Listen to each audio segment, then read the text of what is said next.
Hi, my name is Leighton Cougar. I'm the director of Wild Spirit Wolf Sanctuary. We're a sanctuary dedicated to the rescue of captive bred wolves from people who have tried to make them pets. Our motto is that wild animals are not pets. Our mission is to rescue wolves from people who have tried to make them pets, give those animals a permanent lifetime sanctuary, and then use our sanctuary as an educational facility to help educate the public about the wolf, about the dilemmas of people trying to own a wild animal, and about the wild wolf.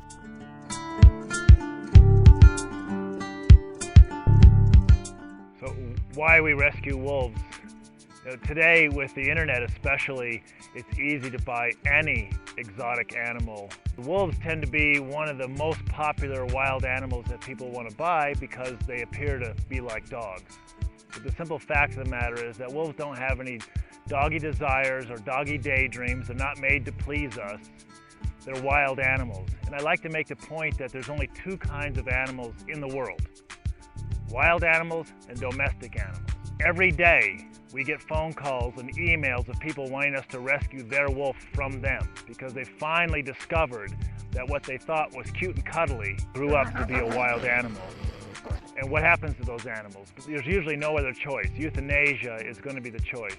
However, oftentimes when we turn those animals away, they end up getting abandoned, abused, chained up in a backyard, even as much as being released out into the wild with the owner thinking that it's just going to revert back into the wild. Once they've been in a domestic situation, their equation about food is people give me food.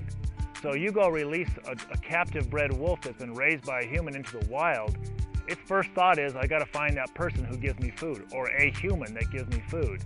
And then what of course happens is it ends up in somebody's backyard or in somebody's ranch, and it's going to be shot and killed.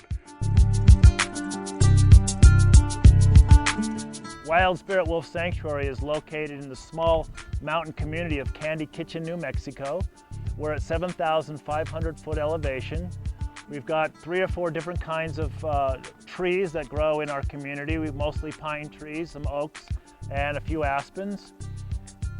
We have lots of great rocky terrain for our animals to live in. We actually get the 4 full seasons. Wintertime is probably the longest season we get here.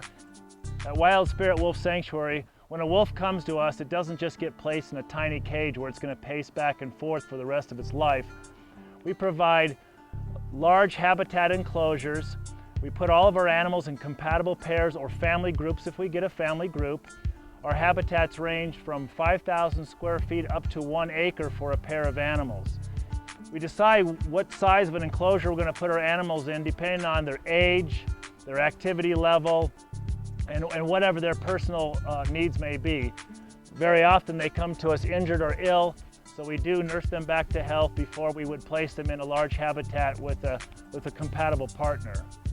Once I got a phone call from a so-called sanctuary that needed to get rid of a wolf.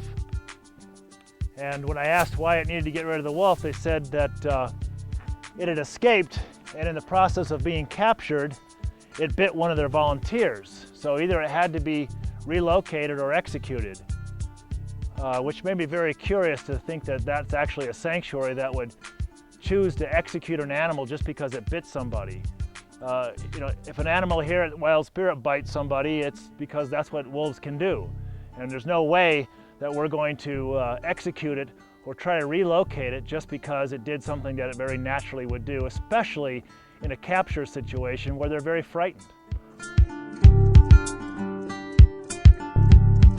I believe that the key to nature's survival is teaching our children and having something that our children can teach their grandchildren. At Wild Spirit Wolf Sanctuary, we believe that education is paramount. So we work diligently to get into the public school systems, public libraries, groups, clubs, organizations, and teach about nature, about the wolf, and about the wild. I spend a lot of time in the public school system, and I get an opportunity to meet hundreds, if not thousands of kids every year. We're able to teach them a little bit of wolf behavior because they get to see that firsthand up close. And it's just really, in a lot of ways, it's a miraculous experience for a lot of kids. I know if I saw a guy like me come into the classroom with a big black and silver timber wolf when I was in elementary school or junior high, I would have said, wow, I want to be like that guy. I want to do that job. Often I'll ask kids, have you ever taken a walk in the woods? Oh yeah, hands go up. Sure, I've been on a walk in the woods. Well, have you seen a bunny rabbit? Sure. Have you seen a squirrel? Yeah. How about a deer? Sure. Have you seen a wolf? No. Why? Because they're the most fearful creature in the forest. They run when they smell a human coming. And it's important for me to let people know that the wolf family structure can only be compared to one other mammal on planet Earth, and that's humans. And what I love to tell people is one of the most amazing things about wolves, and we can learn a lot from this, is in the wolf world, there's no divorce, there's no spousal abuse, and there's no child abuse. We are supposed to be on planet Earth as nature's caretakers, and I think that's really important that we get that point across.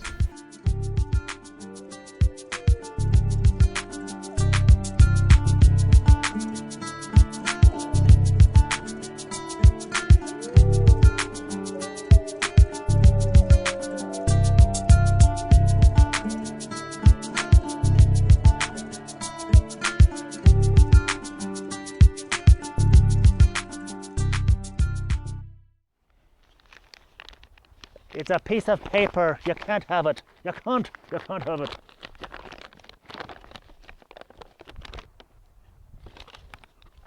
Do you remember what the third subject was? I'll pull it up.